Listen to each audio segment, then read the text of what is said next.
Everyone, and welcome to another local show on Football Talk Podcast. My name is Ozzy, and I'm your host for this evening. What a disaster performance we encountered yesterday as Liverpool lost 1-0 to Galatasaray in Istanbul. So, what we'll do during the show, we'll break down the match in terms of the sort of key points or key talking points of the game. Um, I'm sure there's a lot of concerns amongst the fans as well. So we'll touch on that as a discussion today as well. Plus, there's been some sort of rumors surrounding Konate's future, as well as an update in regards to Alisson, Ekitike, and Leoni's injury issues right now. So let's start, unfortunately, with the game that took place last night. Um, yeah, firstly, what an crazy atmosphere it was. Even the night before, Galatasaray fans were letting off fireworks to disrupt Liverpool's sleep during the night, and it looked like it may have impacted them because a lot of them just weren't there most of the time. They lacked energy, they lacked any effort in the game. Unfortunately, that has been the tale of our season so far. But in terms of the key moments of the first half, Galatasaray almost scored in the opening minutes. If it wasn't for Alisson, who produced a block.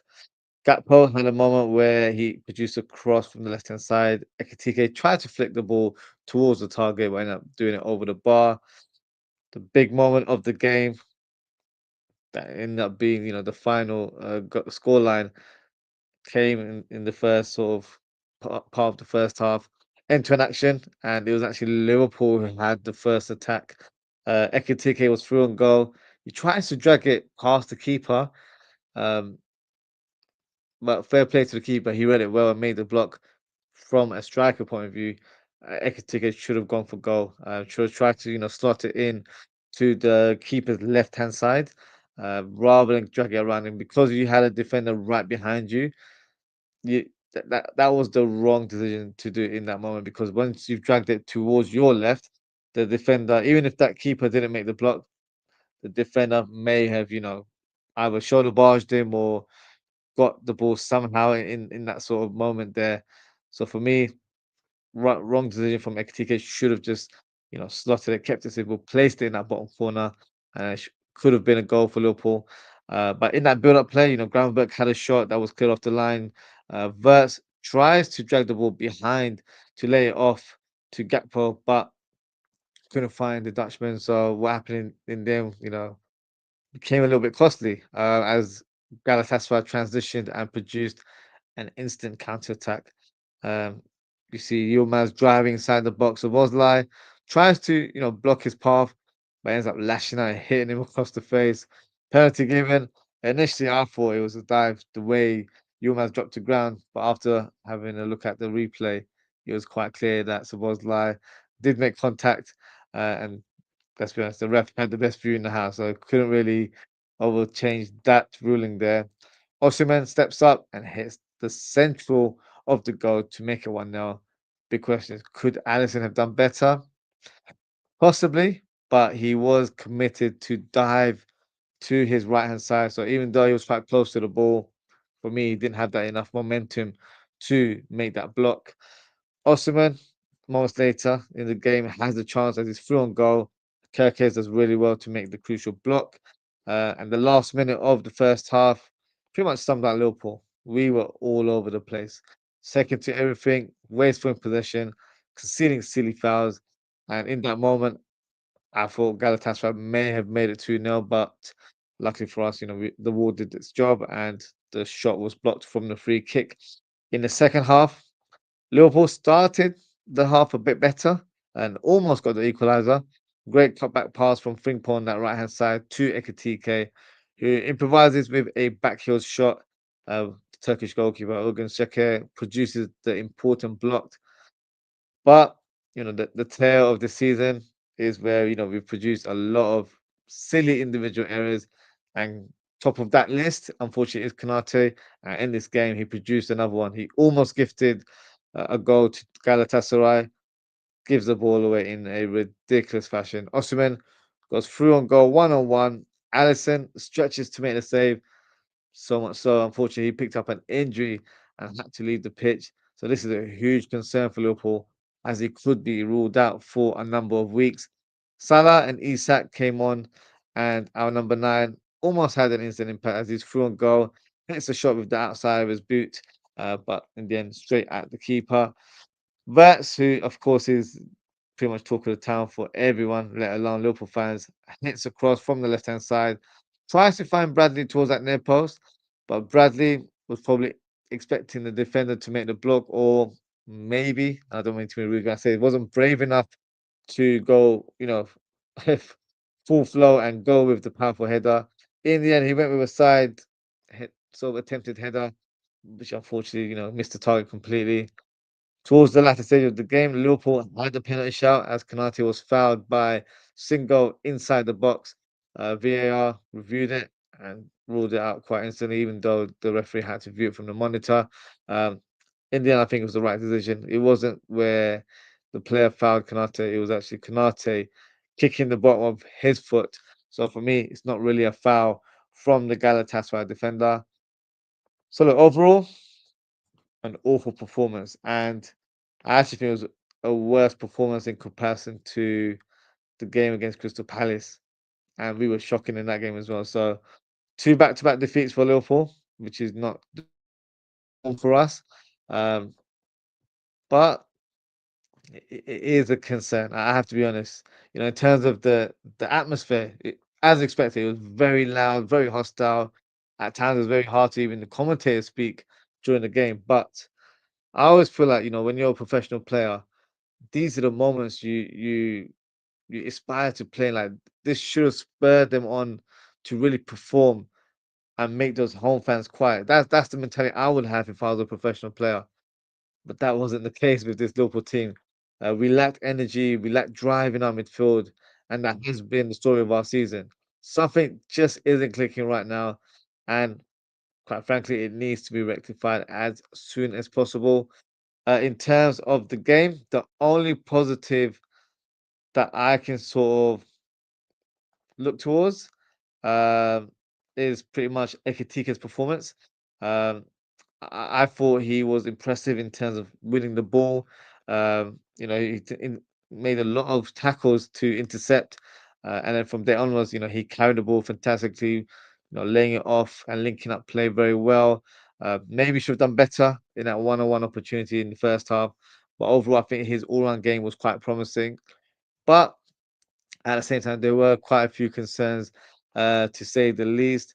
And one of them, I have to say, is Gakpo. For me, there were a lot of sort of phases of the game where he clearly wasn't aware of his surroundings. Kerkez was making a number of runs on the overlap, but I kid you not, I don't think Gakpo ever used him once or passed the ball to him in that sort of situation. Now, I don't know if that was a tactical approach, because it happened so frequently, and Kerkez was never really given a ball in that layoff. Um, but if it was, it's a terrible tactic from Slot because you have to utilize your players, and if your players making those sort of marauding runs, you have to utilize them. He can't be in a good position, and then it's done for a tactical reason. Unfortunately, that puts us in a weaker point. If he's there to be a distraction to the opponent, you've actually left us exposed on that left hand side. If Galatasaray was to hit us on the counter, and they did that on a number of occasions. So for me, that was a poor decision from Arne Slot. And then Frimpong playing on the right wing, um, found it difficult in the first half to whipping crosses. Second half improved a little bit, almost provided the assist for Ekitike, whose back to heel shot was saved by the keeper. Um, but another concern is throwing verts. Um, had few touches where you're seeing his quality, which has been the case for a lot of the games, but it's just not done in large sort of large chunks, or it's not being done consistently throughout the game, and it's just bits and bobs is all good, but he's not really having an impact on the team or the game itself. So it is a concern, but I have faith that he'll show his true quality sooner rather than later. Um, and Konate showing bozo moments yet again. Um, so my question is to the Liverpool fans and to the viewers today: Is it time to panic? Not quite from my side. I'm not crashing out anytime soon, but I'll be brutally honest. I am concerned, and I can't deny that. I can't just be super ultra positive and say everything's going to be all right. I am concerned in terms of how the team is performing. So many players out of form. Konate has been in his worst form that I've ever seen in a Liverpool shirt. Turkey is, of course, a new player, so he's getting used to the way the team is playing, but he's not really adjusted to life so smoothly right now. McAllister has looked woeful. He really has. He's just not quite there yet. Whether he's fatigued or whatnot, he's not playing like his usual self. Vert's still not getting used to the way we play or the speed and intensity of our game. So that's something that's a work in progress. And Salah has looked to shallow himself as well. So, for me, this is not a question of ability. It's more of a mentality issue. Um, some fans I've seen online are suggesting that maybe the team are complacent, thinking, "Oh, because we won so many last minute winners, that it's a norm that it's always going to happen." I don't think so. I don't see that arrogance in the team.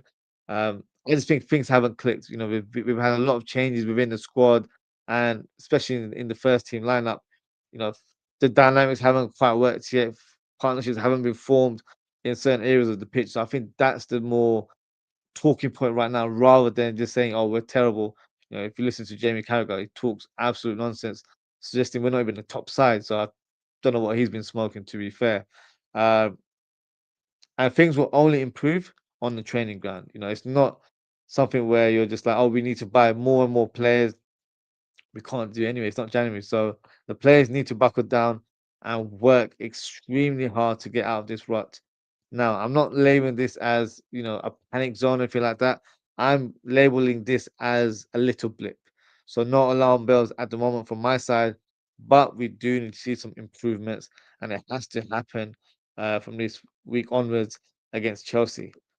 So before we speak on the next topic, we'll go through the comments.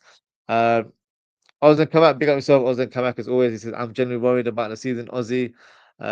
We don't win anything if this doesn't team improvement and soon." Agreed. If we continue to play like this going forward, it's a huge concern. It really is. But I hope that we do improve. And there's been phases of Liverpool over the years where we're not creating enough chances. So you're seeing it more of an attacking issue, or we're conceding a lot of goals. So then you're labeling it as a defensive issue. But right now, it's a bit all over the place. I'm seeing it more as a midfield issue. Like the things haven't clicked. Groundberg has stood tall and for me has performed at a very good level. McAllister has been below par. Verts, it just hasn't worked so far at the minute. Szoboszlai has been made as a makeshift right back, and then he's played asked to play at centre mid at times, so he's not finding that stability in his game. But even saying that out loud, he's actually been one of our best performers this season. So um, things just aren't clicking right now. I think it will happen.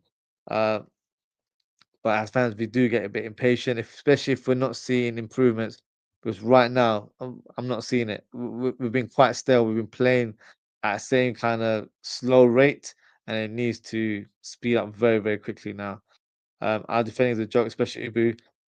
Ibou's been awful. Honestly, he's been so poor. He's making more errors with his passing than clearances or tackles. Like it's that kind of ratio right now. So for me, yeah, ridiculous sort of decision there. Um, Duluth Studio, so Duluth says never pen. Referee Trossard was influenced by the fans. But he does look like Trossard, doesn't he? Aussie thoughts on John Barnes apparently declaring bankruptcy, nearly 1.5 million pounds in debt. Yeah, crazy. I saw that earlier on today.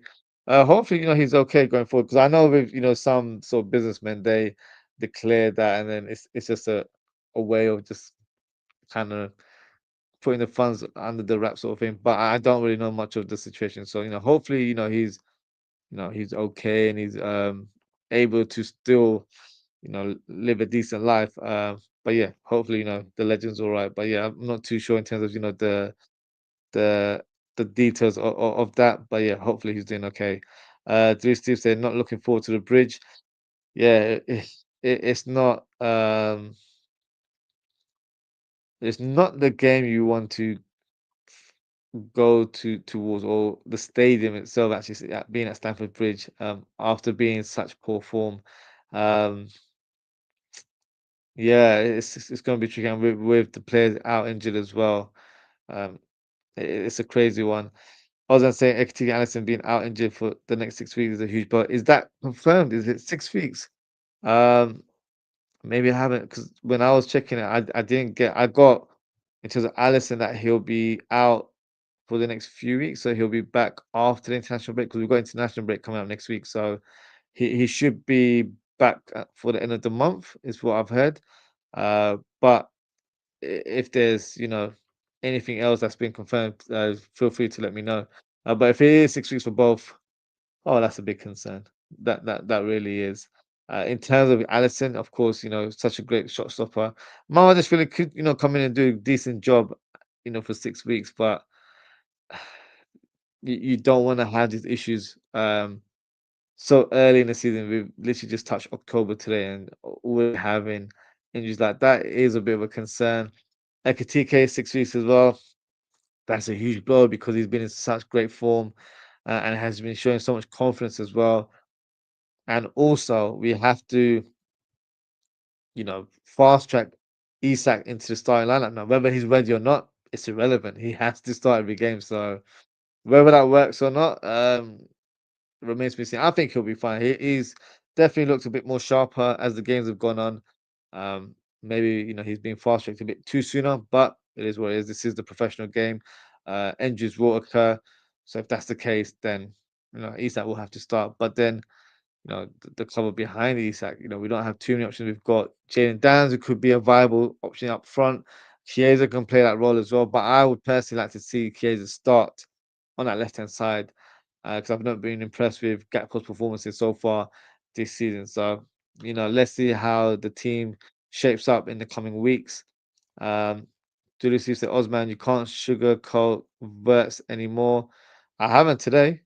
So you should know in terms of how I do my content. I don't just sugarcoat players for the sake of it, especially when we're doing a sort of match reaction or post-match reaction show. Um, I think reverts. I always base my opinions on a game-to-game basis. Of course, I'll give you my opinion about the player overall. I still rate him as one of the best players in his position, but so far it hasn't clicked. So for me, he was very quiet, very sort of non-existent at times. To be honest with you, showed touches here and there, but for me, a few touches here and there doesn't justify someone's impact in the game. We didn't create a lot in this game against Galatasaray, so that's a concern going forward. So for me, with him playing in that natural position of being a number 10, should have had more influence on the team. So for me, it is a concern, but I believe he'll come good sooner rather than later. You have to resign as the president of the works, defense league Uggs. No, no, I'm not resigning anytime soon. But I will give you my honest take. If it's not working, it's not working. But right now, he's got a lot of work to do going forward.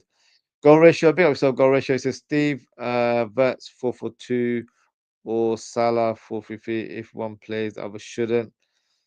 Okay, in a 4-4-2, I see what you're saying. Um, who would you prefer in the chat in terms of Salah or Verts in any of these sort of formations? For me, you'd have to favor Salah just because of track record in terms of what he's produced over the years. When we were signing all of these players, I always thought an interesting formation would be a 4-4-2 diamond because then you can play Verts at number 10. You have Ekitike and Isak up top. But of course, Ekitike is out now. So for me, a flat 4-4-2, it could work. But then again, Salah's not the right winger that used to be, uh, all those years ago. He's not the right winger that we signed from Roma, who was electric on that right hand side. Um, I'm not saying he's slow or anything like that. He's not as dynamic as he used to be. So his sort of approach or the way he plays is a little bit different. In terms of how we expect Salah to contribute to the team. So for me,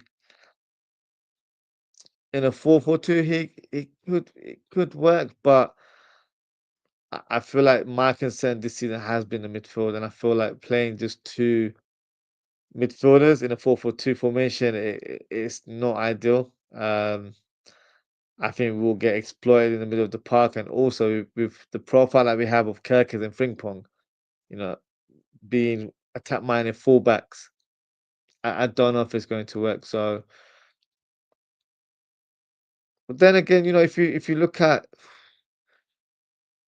if you were to play Verts on that left-hand side, he could be the sort of like an inside 10, allows Kirkers to bomb forward, um, and then Salah going inside. Then you go, but then I don't know. On paper, it sounds like it could work, especially the 4-4-2 diamond. I feel like that would have been the formation we would have really gone with. But then where does that put Salah in that formation? Because Ekitike and Isak should be the two strikers for me in that kind of formation. Um, in a 4-3-3, so if it's a single pivot, yeah, that could work. I'll be honest with you, my concern will be Verts in that formation because I don't doubt his sort of technical ability. I feel like he's elite in terms of what he's produced over the years. My concern is him not adapting to the physicality and the intensity of the game in terms of English football. But of course, yesterday was a Champions League game. He still struggled in that shape or form. But Galatasaray are a very aggressive team, so that was always going to be the case. It probably felt like he was playing a Premier League team because of the way they were pressing him constantly. So having him as a number 8 for me doesn't bode well because then the right-sided centre midfielder would be either Szoboszlai or someone of that ilk, or maybe McAllister. So you don't really have, a defensive-minded focus. So I think going forward, I'm not just saying, just buy players for the sake of it. We do kind of need to address that double pivot role. Maybe signing a more defensive-minded player alongside Gravenberch, but that's more of the long-term picture for me. In terms of now, um, I think McAllister's not showing it enough for me. If I'm being honest with you, I would go with a double pivot of Gravenberch and Szoboszlai because you've got physicality and energy, which is something that we've lacked in the middle of the park. And look, if Verts is not delivering, maybe put McAllister up top in that number 10 role. Maybe, that will get the best out of him as well. So, maybe use him for the coming weeks and then transition Verts there or vice versa. Um, but that is my concern. It really is because um, it's not like one or two players are out of form and, we're struggling from one department. Every player in every department is showing such a poor account of themselves. And that's why things aren't clicking. Konate, Kirkes in defense, they've been really poor. McAllister, Verts, they've been poor in midfield, and Salah as an attacker and Gakpo, they've been poor as well. So people just aren't playing to their level. So that's the concern. So for me, it's a mentality thing. And look, one thing we'll still have to, mention, and it can't be disregarded. The loss of Diogo Jota might still have a role to play here in terms of why the team haven't solely been on their game. Everyone grieves in certain ways, so it could be having an impact on them. But then I feel like when you've got that kind of loss in your life, you've got to try and think positively and maybe use that energy to make him proud, if that makes sense. So Salah showed his emotions when I think it was against Bournemouth, where he was quite emotional at the end of the game. So it's quite visible that the players haven't quite you know adjusted to the change in the team and in real life. So it's a concern. But I feel like the players, they need to buckle down, work hard, um, and yeah, let's hope they can get out of this little blip, because that's what I'm labeling. I'm not labeling it anything else because I know fans are going a bit overboard. They're crashing out. They're saying Arnold Slot needs to be sacked and all that sort of stuff. Not me. I'm not on that boat. For me, that's a bit bit over the top, if I'm being honest with you. So, yes, things aren't looking great. Two back-to-back defeats, but let's not forget we have won 7 games. We have been uh decent so far.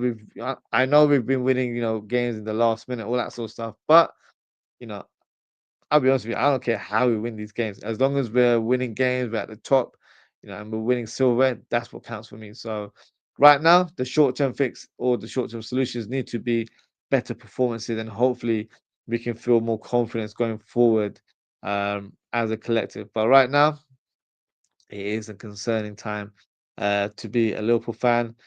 Just gonna go through some of the comments. Drew Steve says, Isak needs to regain that match fitness as soon as possible. Yeah, he's getting there. If I'm being honest with you, he's got no choice now. He's gonna have to do it in real time, as in he has to play games now. So even if he doesn't feel like he's up to it, he's gonna have to fix up. Uh, tell that to Oz. Tell me what you can clear that up. I'm not sure what that is in reference to. Uh, Gorosh says, Oz, what do you think of my suggestion? Have a good think while suggesting and offer a detailed response. I've just done that, so hopefully that was enough for you. Mo Salah tried, proven, and can deliver in big moments. Yep, 100%. He's got a proven record, he's got credit in the bank. So for me, if it was a choice between Verts and Salah, I'd always go with Salah in this moment.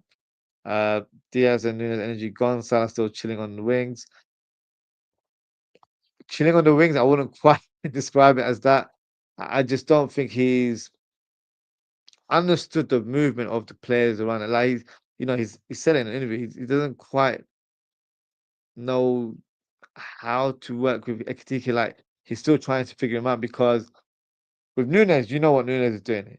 And I don't mean to be rude. He was a bit brainless on the pitch where he's just running forward. That's why he was offside like 5, 10 times every game. So he knows that he's gonna be on the shoulder, so I'm gonna lay it off to him. Ekitike, he does a bit of both, so he's not quite there yet. But I feel like he's played with Firmino over the years. He was that kind of player as well. So maybe try and work on that in training and form that partnership. Uh, I'm positive it will click. It's just a matter of time that before we see some improvements. I feel like fans are just like, yeah, this is done. This is us all season round. It's not. We are going to improve as a collective. Uh, Salah parcels lost in the post, not delivered. For Verts, 4-4-2 diamond wing backs and 2 forwards and 3 midfielders. Yeah, the 4-4-2 diamond, I think in terms of fitting in people in their natural positions does work. Uh, I think that tactic might be deployed more when Salah's not here. So when he's at AFCON in late December/January, I can see that formation being used a little bit more because then you've got Ekitike and Isak pretty much covering for Salah's goals, being as a double duel or as a strike force. And then you've got the likes of Frimpong and Kirkes bombing down the flanks, being the creative spark or the creative outlet on that side of the pitch. So for me, I see that happen more in December/January. Right now, I wouldn't chop and change the formation too much. Now, I've seen some fans suggest that maybe we go into a back three. I'm not the biggest fan of back threes, if I'm being honest with you. I don't want it to be where we we start doing sort of different formations and different shapes, and we end up looking like Amram's United. I don't want that to happen. So of course, we've got a lot better players in that, but it is about systems. If you can't fit the right players in the right systems, it can fold, unfortunately. So players just need to work at it. They really do need to train better, and they'll be able to get out of this mud, very very soon. Goresh says you can't teach an old horse new tricks. Salah loves hanging on the wing. Yeah, but he's not complete. I don't think he's hanging on the wings. He's just not being impactful. Before Salah would like to, come inside. But of course, he's got a new fullback in Frimpong who probably occupies that role a bit more.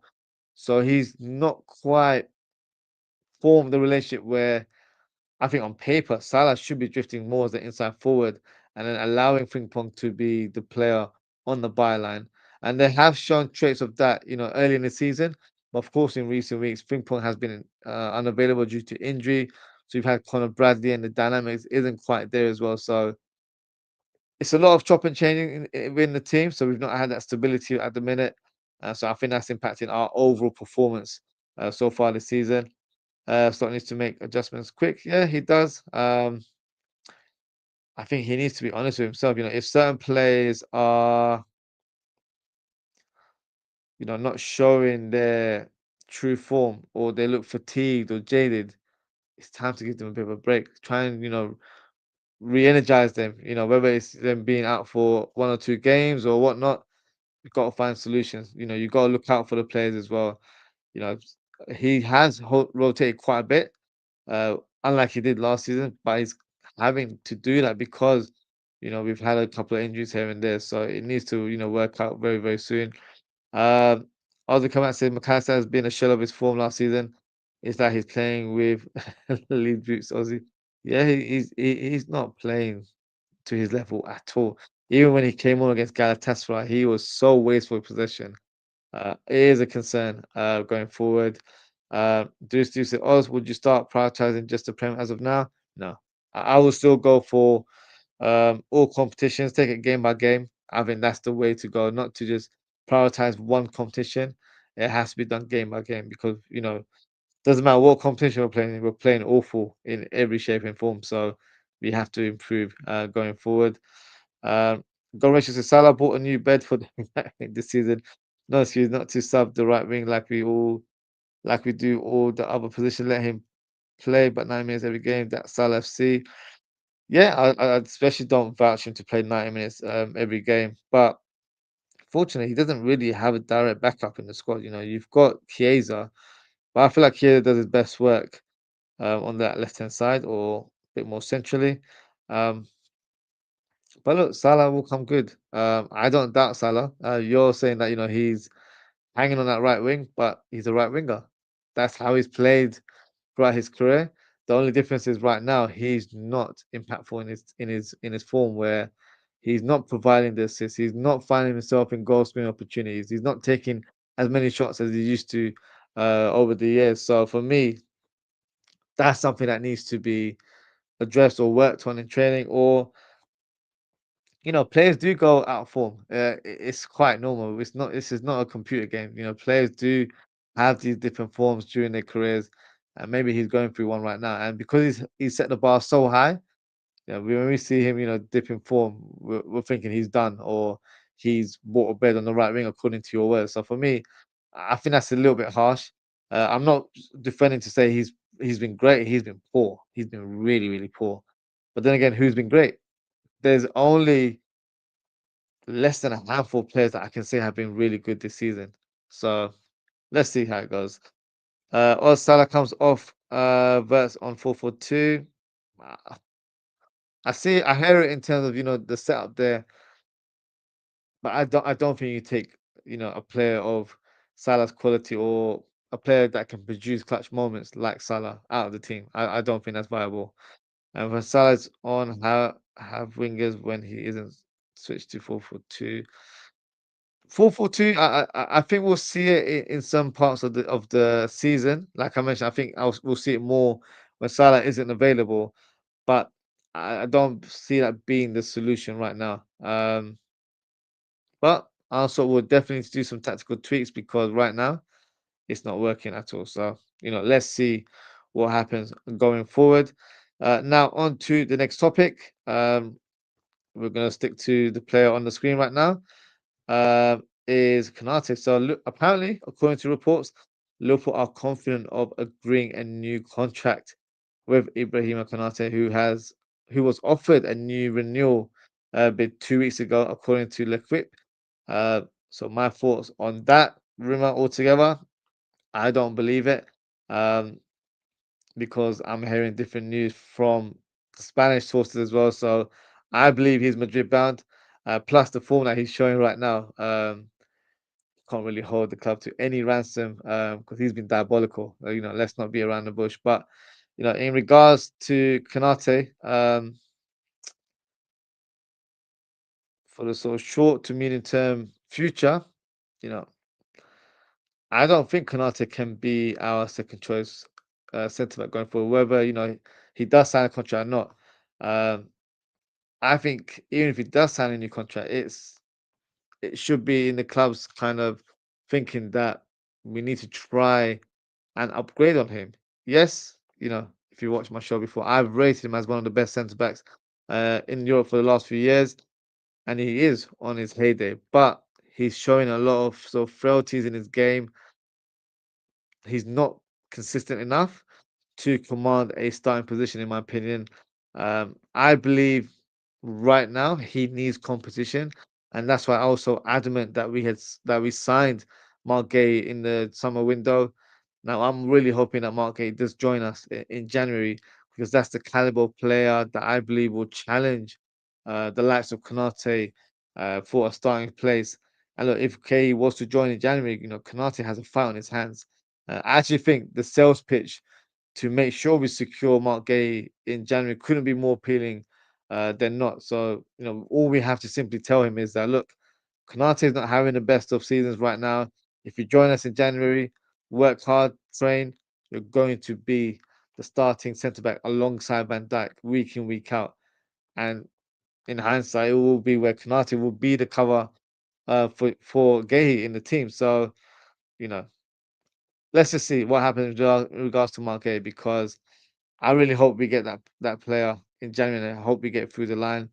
But in terms of Konate and his current sort of situation with regards to his contract, look, if he does sign a new contract with Liverpool, um, it will be deserved, but based on his work and his performances over the years since he's joined us in 2021. But one thing the club can't guarantee or do right now is assure him that he'll be starting with Van Dijk week in, week out. He can't sort of present those type of conditions, with this sort of contract negotiation. So on the other hand, if he was to get a new contract, it would be a huge pay rise. We're expecting, something along the lines of 200K a week. So when you hear a player earning that kind of money, fans automatically expect him to start every week. Um, but look, I'll be honest with you, I couldn't care less. It's not my money. My focus as a content creator and as a Liverpool fan is solely on a footballing basis. If he's not showing that he's a top quality defender or he's a successor to Van Dijk in the future, um, that's a concern because he's at an age where he should be hitting his prime years, and I feel like this is a time for him to really show his true capabilities. And this season so far, he's pretty much digressed. So in regards to this rumor, I genuinely think it's all speculation. And I think unfortunately it has impacted Konate's game. He lacks focus or concentration, and he's been very erratic this instance. So he's not playing, to his true self or with a clear mind, and I think that is impacting his performances so far. So let's see what happens. If he leaves, it is what it is. But if he continues to produce these level of performances for the rest of the season, then he won't be missed. Let's be honest. So uh, I'm not too sure in terms of this rumor. I think it's just speculation or paper talk at this stage. Just gonna go through some of the comments. Go Rich, so you just said sub him. Now you said no to subbing him. Who's that in reference to? Verse or Salah? Uh, if it's in regards to the 4-4-2, then the natural fit would be yes, you put Verts in that sort of formation in terms of the number 10. But if it's a 4-3-3, I'd fit both of them in. So I'm not quite sure in terms of what you're referring to there. Have controversial discussion, people will tune in. Uh, are you telling me how to do my shows? Okay, I don't just do content to get clickbait sort of reactions. I talk about what's happened in real life. So today, because I didn't do a watch along yesterday, I thought let's do a post match reaction show. Plus, there's been some sort of speculation regarding future of some of our players. Uh, yeah, if you don't like the content, you can just go on and watch another show. Okay, let's not talk about the elephant in the room, Salah. If that is the elephant in the room for you, it's not a big deal to me. Salah is still one of the best players in world football. He's not showing it, of course, he's not. But for me, um, he's having a dip in form. That's all it is right now. So I have every faith that he will deliver and produce the goods as the season goes on. The season doesn't end today. So That's my point there in regards to Salah. But you know, everyone has their opinion or agenda, however you want to make it fit. For me, I think Salah will come good this season. Now let's have a quick sort of chat on in terms of the injury update. So from what I heard, Alisson is set to be ruled out until after the international break. So he's expected to face Brentford in the Premier League on the 25th of October. So that's a few weeks away. So he should be okay to start. Now, in terms of Ekitike, uh, that's a bit of a concern. Uh, Slot said in his press conference that he felt something when he reached for the ball, seemingly his hamstring. So he'll be assessed in the coming days, and then we should get an update soon. But if it is a hamstring injury, it could be between 3 to 6 weeks, depending on the severity of the tear or whatnot. So hopefully, we get uh, some good news because we need everyone fit and ready for the upcoming games in this month, but also November, December, and so on as well. Uh, Now, on to some positive news, and that is regarding Giovanni Leoni. So he posted earlier on today saying that surgery done. Thanks everyone for the messages. I'll be back soon. So, good news that, surgery went well for him, and then he should be pretty much, on the road to recovery. Um, but I also saw something on Twitter. I'm not sure how credible this individual is, but apparently injury analyst Ben Dinnery um, said that he doesn't think that, I don't, in quote unquote, he says, I don't think it's unreasonable to think that this return to play could potentially extend into the late 2026 or even early 2027. So it just shows you the severity of this injury where, let's not be around the bush. He is pretty much ruled out for the season, and unfortunately, it could roll over to next season as well. Um, so my question is, what do Liverpool do? In my opinion, and I don't mean to be rude when I say this, I feel like you have to really put him count him out as an option for us in the short term future because he's not available. He won't be available until probably a year's time. So the club needs to address this issue very, very soon. I've said it previously on previous shows. I will sign two centre backs in January. I know I sound greedy when I say that because of the summer that we've just had recently, but I think we need two centre backs. We need one to replace Leone, as a like for like replacement. But also we need more depth in our squad. We've only got Ibou Konaté, Virgil van Dijk, and Joe Gomez as our recognised centre backs. So for me, that's not sufficient numbers. You've got Ibou Konaté and Joe Gomez who have injury records. So because of that, um, one of them picks up an injury, we're screwed. Let's be honest. And if you look at our squad, you have to then look towards Endo to be a makeshift centre back. Gravenberg, which I don't want to see because he's a very important part of our midfield. And then you go down the squad, you have to possibly look at the likes of Bajtic, who hasn't been tested in the centre back role in English football. And then you've got further down the pecking order, you've got Reece Williams, who's still hanging around the club. Uh, in in those words. So um, yeah, for me, one centre back is a must. It's not even a debate. But I would say that if Liverpool can get a second, it would be the best. But of course, it would depend, who the target is, because it might be where we're trying to sign a high-profile centre back next summer, and then we're just trying to get someone to come through the door in January. So right now, it's not very clear in terms of what the focus is from the club. In terms of Mark Gay, it feels like that if Liverpool do go for him, it will be a summer move where we get him on a free transfer. Um, I get it from a business point of view, but from a footballing point of view, that's a bit suicidal for me. The player was literally moments away from joining us. Clearly wants to be part of the club, so therefore, you know, re-engineer that move and try and get him over the line in January and present him as a Liverpool player in the opening weeks of the month and try and get him into the team as soon as possible. That would be my way of doing things. Of course, the transfer fee will be a bit of a talking point because we agreed a 35 million deal.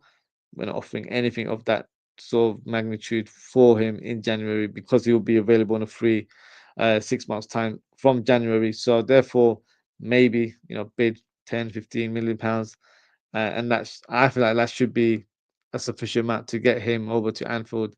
So let's see what happens. But I do think Liverpool need to sign two centre backs. Um, Sooner rather than better would be the best scenario for me because then it puts us in a great position going to challenge for all sort of competitions this season. But only time will tell. So let's see how it goes. But that is it for today, guys. Thank you so much for tuning in. Thank you to Oz and Kabak. Thank you to Steve. And thank you to Go Ratio for your comments. Appreciate your engagement as always, guys. If you haven't already, please don't forget to like, comment, share, and subscribe to the channel. Now, in terms of upcoming shows, I will be doing a match preview later today. In the UK, we're past midnight now. So Thursday night, I'll be doing match preview of Chelsea versus Liverpool at 11 p.m. UK time. And hopefully, we'll be doing a live watch on of that game on Saturday, plus a match reaction show later in the evening as well. So that's it for today, guys. Thank you so much for tuning in. Take care, stay safe, and I hope to speak with you all very, very soon. Goodbye.